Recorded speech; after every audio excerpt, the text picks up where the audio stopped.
This is another episode of Dangerous Ideas. My name is Shawn. I'm an innovation strategist. What we do is we break down concepts and frameworks that will change your life. Oh, wow. Hey, everyone. My name is Shawn. This is another episode of Dangerous Ideas. In this podcast, if you're new to this, what we do is we break down concepts and frameworks that will change your life, change your career, but most importantly, change your life. And listen, I know we have guests on and everybody enjoys the guests, but to be honest with you, most people message me and they like the solo pods. It's just me riffing. And to be honest with you, we also get more social heat when we got the solo pods. And I will coin this episode as the official Jerry Seinfeld episode. Not Jerry Seinfeld, not giving necessarily comedy advice or making things funny, but really life advice, performance advice, business advice. If you don't know who Jerry Seinfeld is probably one of the most important comedians of our lifetime, obviously with his show, 9-year run with Seinfeld, probably my favorite show of all time. But the reason why I love Jerry Seinfeld is because every time I hear him speak on an interview, he's so clear. He is so sure of himself. Like, I don't know if there's a single person that is completely sure of himself like Jerry Seinfeld. I think probably it's because he's got fuck you money and he doesn't care, but he's just got this I don't give a fuck mentality that I absolutely love. And you can find examples of this everywhere. Him just being able, like Kesha comes up to him in a particular interview and she's trying to give him a hug. And I don't know if you've seen this clip. She's trying to give the guy a hug and he's like, I don't know who you are. Like, most normal people would just give that random person, if they're on a red carpet, a hug, even if they don't know him. But he's like, I don't know you. Like, that's the most Jerry Seinfeld thing. I remember he was on the Larry King show, and Larry King made a comment around how Seinfeld was canceled, and he had the best response. Was like, Larry, like canceled? Like, do you know who I am? Like, do you know anything about the show? He just doesn't care, right? And that's why I love about him. But what I did was I pulled in a bunch of clips from Jerry Seinfeld on various interviews. He periodically he does these interviews, and I honestly think that he just drops absolute bombs that we should all meditate on, because he is somebody that has not only had a success in comedy, but also success in business and just in life. And I think he's somebody that we should be listening to for advice. And I think he has some dangerous ideas. So this episode is called the Jerry Seinfeld official episode, the Jerry Seinfeld episode, whatever you want to call it, okay? Now, the first clip I really love. Now, this is one of his recent interviews where he talks about the idea of no one actually giving him permission. And the dangerous idea here is you don't need permission. You do not need permission. And you'll see why. Let's drop the first clip. You have to understand, I wasn't one of those people who believed I had talent. I didn't think I had talent. There was one kid at Queens College. We would go watch comedians at the clubs, Catch a Rising Star and the Improv. And one kid had said to me, I bet you could do that. And it was all I ever wanted, but I wouldn't even say it out loud to anyone. But when he said that to me, that was like giving me permission to say, I would like to do that. You know, I love this clip so much because I think as human beings, when you're doing something new, you're just desperate for validation. You're desperate to find out that you're on a certain path. And in this case, what's really remarkable is that his friend was kind of like, hey, I think you'll be good at this. And that carried him along for so long. Just a random friend saying that, yeah, I think you can do this. That's what carried him along. Without that random friend making a slight comment like that, we wouldn't have one of the most prolific comedians of all time. And I think it reinforces this idea that you actually do not need permission to do the thing.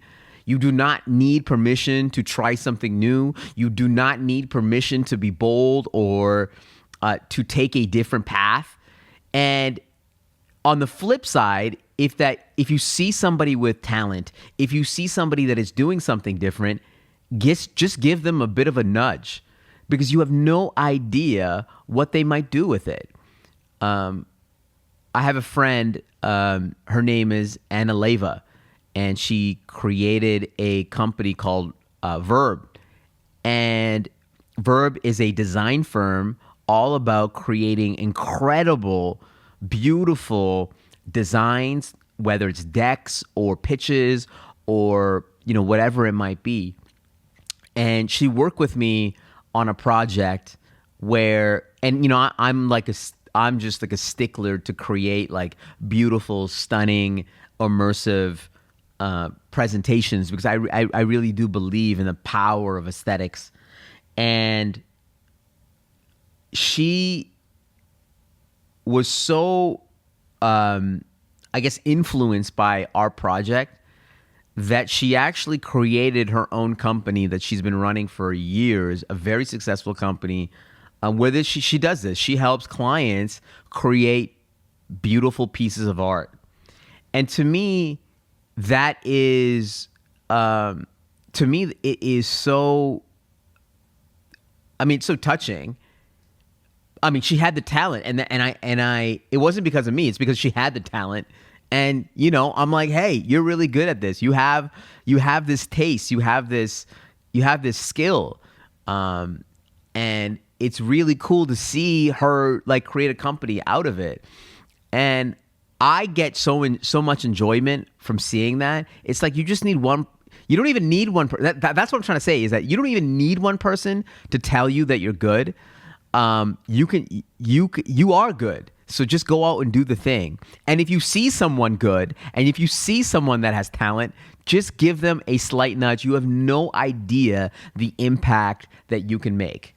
And so for me, I guess this is why I wrote the book, The Bold Ones. And the reason why I love innovation is because I just believe that innovation is permissionless. I just believe that anybody can go off and do the thing. And if we all sort of understood this idea that you don't need permission, there are no barriers, there are no gatekeepers, that you can kind of do whatever you want, then more people will be able to fulfill their passions. There'll be more people that won't work in this sort of assembly line mindset and be caught and trapped when they're 40, 50 years old and like they regret everything that they've done over the last number of decades. And so maybe that's the reason why I do what I do, is like to show people that you don't need permission. And I love this example from Jerry, because that comment from that one guy, it fueled him. I remember, one of my earliest performances, I was emceeing the CPA convention or CPA awards, and somebody came up to me. His name is Simon Kim. He came up to me after that presentation, and he told me something like, man, that was incredible. Like, you're going to do this forever. And literally, I remember that moment. I remember where he told me that at the Winspear Center in 2011 or 2012. And that carried me for so long. And it's crazy how these like little moments of people that you're not even connected with, like God bless Simon Kim. Like I haven't talked to Simon in a long time, and I never told him that what he said at that moment was so important in my life. And it was just like a random comment, and it helped me to be where I am today because of that. So like, if you see people with skill, just let them know, because maybe they need that validation to move forward. And yeah, so I love that from Jerry. Let's get to the next one, which is something, that I harp on a lot, but I think Jerry gives a really great example of this. This is from a 1993 interview with Charlie Rose. And the dangerous idea here is that you do not need to be efficient. You do not need to be efficient. Jerry Seinfeld, Charlie Rose, 1993. Listen, I'm doing the work for you, so you don't have to. Drop it. What holds it together? What's the glue of this show? The egos are in check, frankly. And I think we're all happy to be doing good work, and we all have a lot of respect for each other.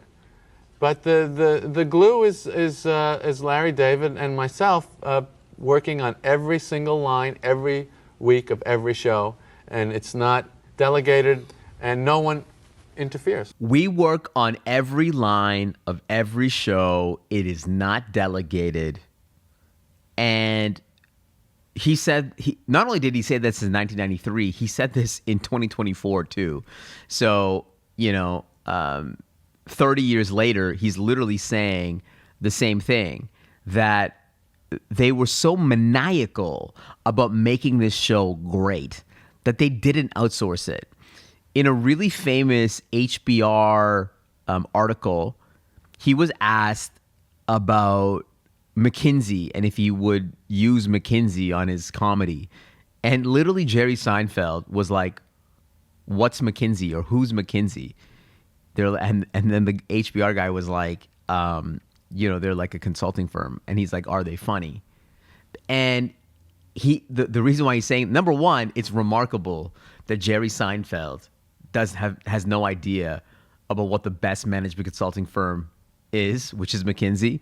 And he's like, no, like I would not use McKinsey, because they would just turn it into like a machine, right?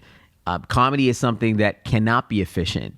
And I think there is a tendency, especially in business, that you need to turn everything into this like the most efficient thing, whether it's a system, a process. And I think the beautiful thing now about artificial intelligence, I don't want everything to go back to artificial intelligence, but the beautiful thing about artificial intelligence is that it is actually the best machine for making things more efficient. That's what it does. It takes a script and it can replicate that over and over again. And I think the beautiful thing about artificial intelligence is that it is helping us make things efficient so that we can be inefficient. It is making things efficient so that we can be inefficient. There are certain things that humans should be working on that will make it, make that craft better. Once we put in more love into something, more of our humanity into something, that's what makes something great. And obviously comedy is a great example of this. You can't make comedy efficient. I don't think that you can make ChatGPT funny. I don't think a single person has ever laughed from ChatGPT, and I don't think it will, because it has to do with surprise, and it has to do with spontaneity. And I think right now at this point, I mean, I don't know if it's going to be funny in the future, but right now at this point, even though AI is incredible, go to Gemini, Perplexity.ai, Claude, ChatGPT. I don't think it can be funny. And there are so many things in life that you can't be efficient. And I go back to myself in terms of, what I do as a writer and as a performer. Unfortunately, I mean, I would love to use AI for it. I would love to leverage AI. And you can do it for research. But at this point, you can't be efficient. You have to write. You have to be able to put those bits together so that they're compelling, that they can move someone's soul at the end of the day.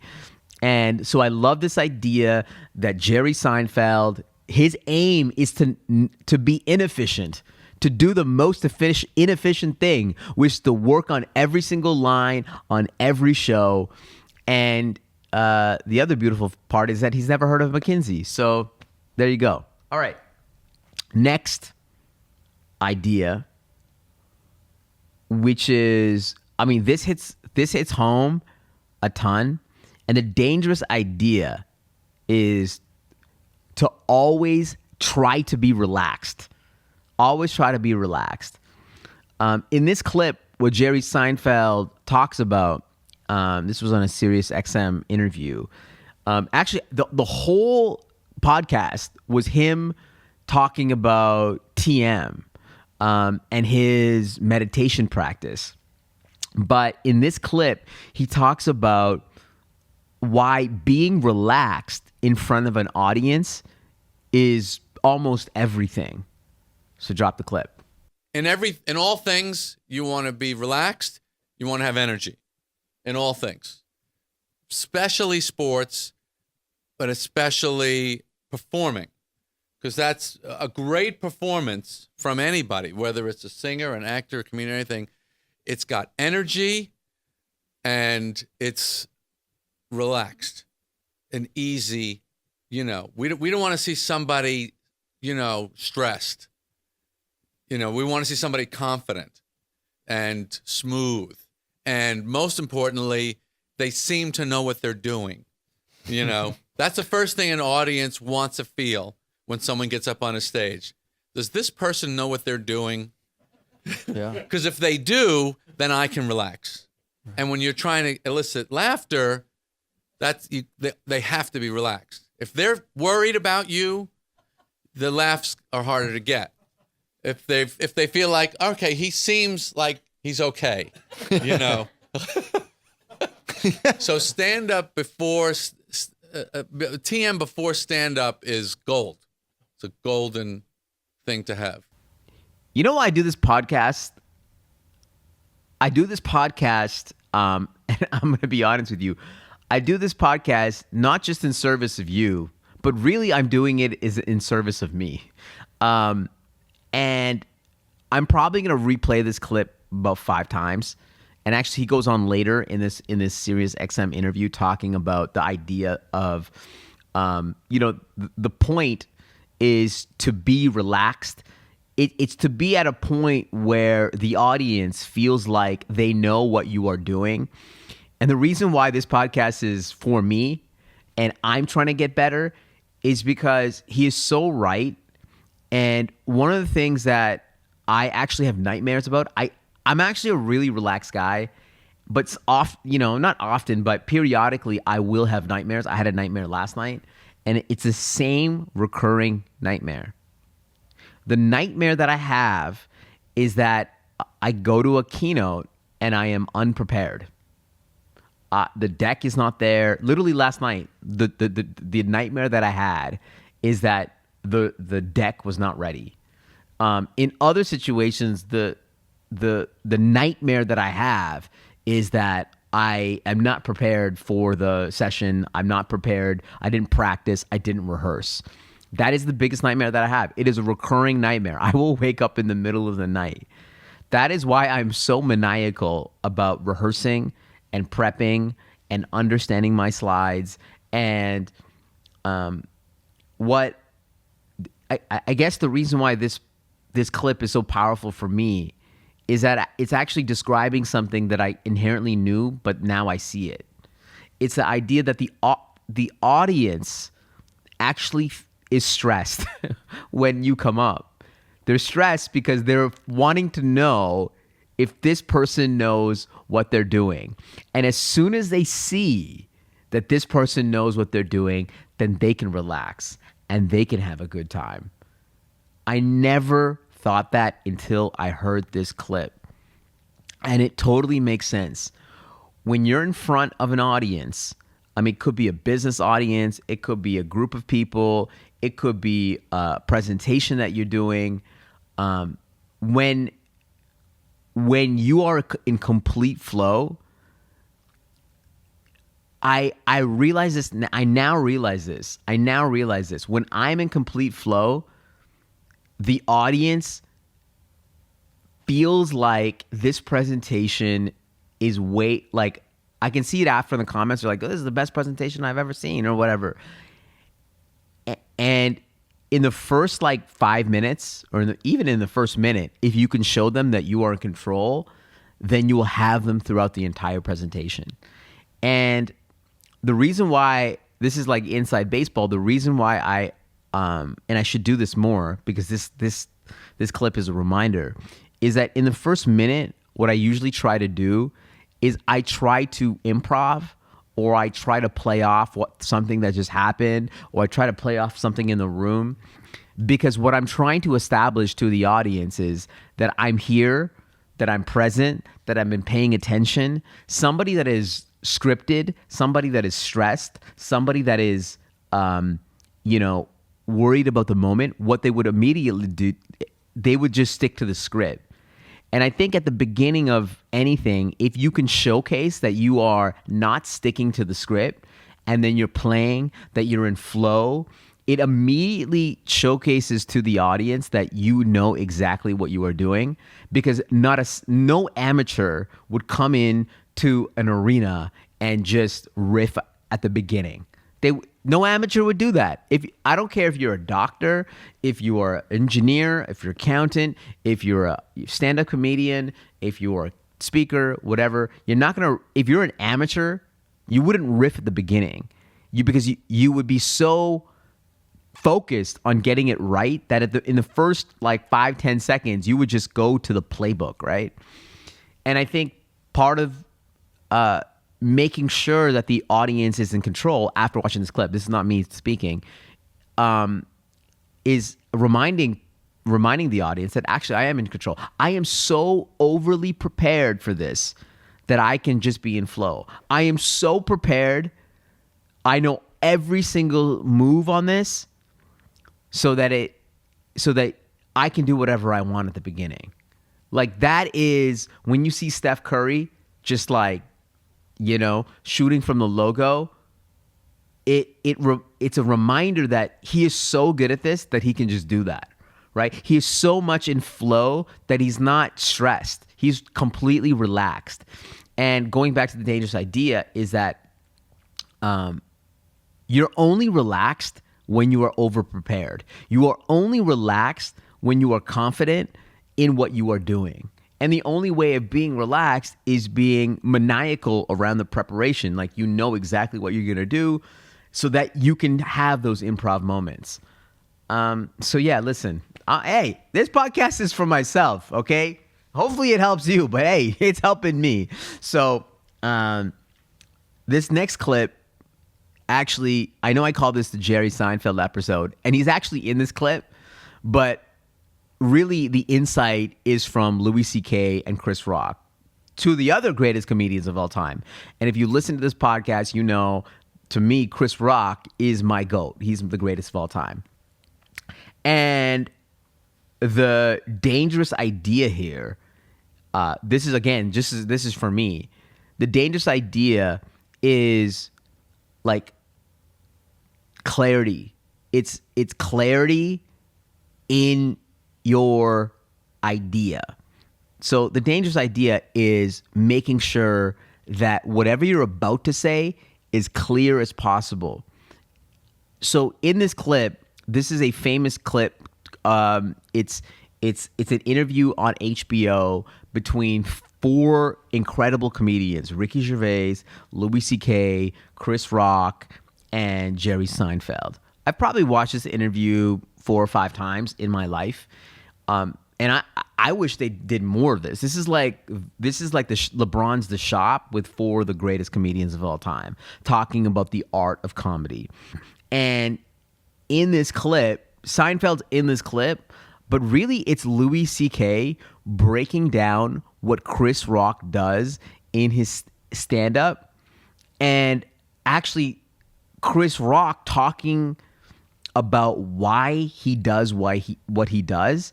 And to me, it's really about clarity. And I actually got so much out of this clip, so I'm going to drop it and I'll tell you why. And then Chris does it in a way that's even more blatant, because he'll even keep repeating if the premise is, women can't live without money or whatever it is, all your chauvinist bullshit things that you say. You'll keep repeating it over and over again. Women can't go down in lifestyle. That's his thing. So he said it to you too. Women can't go down in lifestyle. Then he'll explain it from 50 angles, and he'll say, women can't go down in lifestyle. They can't. They can't go down. And then he'll explain. But he has to do that because that's a richer idea than they're used to hearing from a comedian. That's right. So he has to teach them. Oh, I think he's doing the right thing. Yeah. But that's, And a lot of comedians have great jokes, and they don't like, why isn't this working? It's not working because the audience does not understand the premise. That's right. So I just, I'm going to make sure, if I set this premise up right, this joke will always work. Mm-hmm. But if I kind of go namby-pamby about setting up the premise. One of my favorite bits is that when white people are rich, they're just rich forever and ever. Even their kids are rich. Yeah. But when a black guy gets rich, it's countdown to when he's poor again. I love this clip because actually I've been doing it wrong the entire time. So Chris Rock is my, he's the GOAT for me. And when I started to perform, I still do it to this day. It's actually the thing that people always comment is that I'm always repeating. I'm always repeating the punchline, or I'm repeating some piece of it. Like I'll be like, I want you to embrace waste. And I just say it like 2-3 times. And I do it because I saw Chris Rock doing it. But now I realize the reason why Chris Rock does it is that he's trying to be clear about his premise so that the punchline actually hits.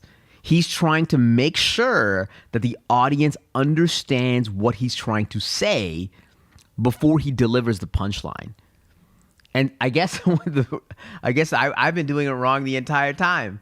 Because I'll repeat the premise, but sometimes I'll repeat the punchline, and just so that it sinks in a little bit deeper. And maybe I should. And I guess the reason why this clip was powerful is because Louis C.K. broke down how Chris Rock did it, but Chris Rock actually explains why he did it, which is that this is really about making sure that the audience understands the complicated premise that he's about to drop. And it makes sense, right? Like if you are explaining a concept, like I poorly explained the concept of me actually dropping this clip, so now I got to take my own advice here. But if you take the time to explain your concept and repeat it, at the end, the audience will pick it up. So again, hey guys, this podcast is not for you. This is for me so that I can be better in terms of how I deliver my stories at the end of the day. And so I love this clip. Seinfeld is in this clip. And the reason why I'm bringing up all these comedians is because I think comedians have a really unique perspective of the world. They're seeing things in a different way. That's what innovation is all about. Innovation is about creating value in new ways, and that's what comedians are doing. I actually think that comedians would be great innovators because they're looking at things in different ways. But the reason why I love listening to comedians, especially like people like Jerry Seinfeld and Chris Rock, is because there's not a lot of performers that I know that are talking about the craft of performance like comedians, because I guess they're always on podcasts and they're always like doing interviews.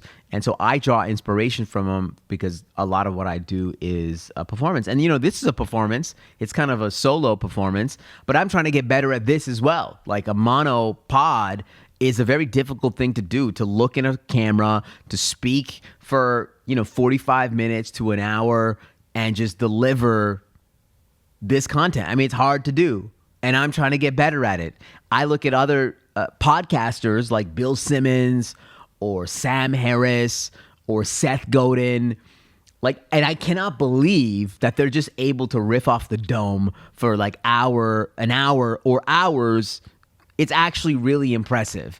And I think part of the reason why I love the solo podcast is because I'm trying to develop this gift of being able to speak in front of a mic off the top of my dome. Now, obviously, I can do this on stage, but to do this here, I mean, it's a really great practice. So, listen, the Jerry Seinfeld episode, those are the clips, those are the dangerous ideas that I want to bring. Now, what we typically do in this podcast, at the end of the podcast, is we bring in some dangerous ideas of things that are happening in the culture.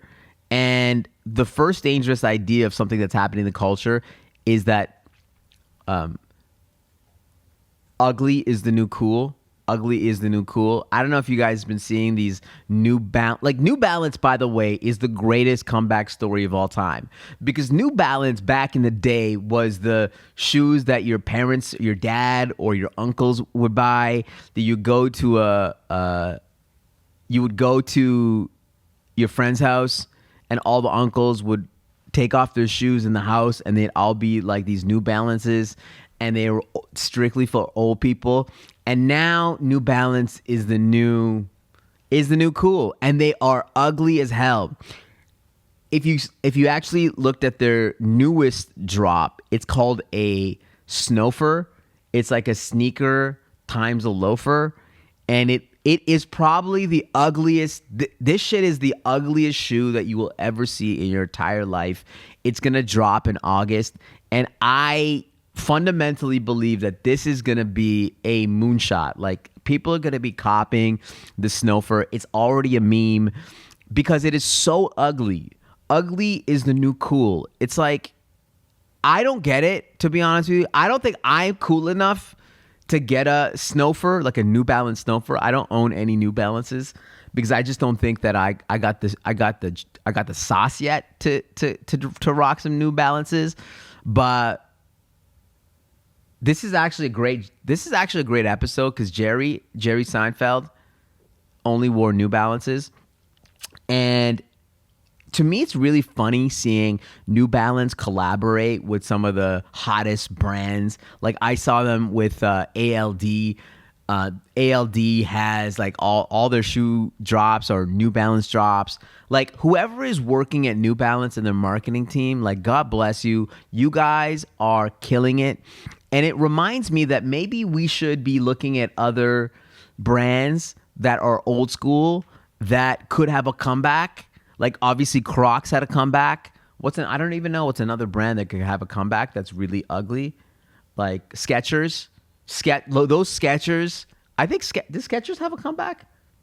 I don't think so yet. I don't know, but hey, listen, Skechers, if you're watching, listen, just make them as ugly as hell. They will come back. So let me know if you're going to pick up one of these New Balance Snoafers, because I don't get it.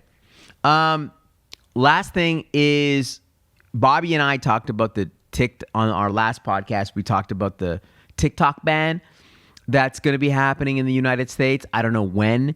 I saw some reports that ByteDance refuses to sell TikTok. They would rather let it like get killed in the US than to actually sell it, which is like a really like final boss move. That they would, instead of making billions of dollars, hundreds of billions of dollars, we would just rather let it die. They were also reportedly thinking about selling TikTok without the algorithm, which is hilarious to me because TikTok without the algorithm is like, I don't know. I don't even know. It's like a Tesla without self-driving. It's like Tesla without its computer. So it's just like a car. It's just like the shell. What's interesting about the TikTok ban is I actually do not think that it's going to make that much of an impact to everyone else. I feel like we just kind of adapt.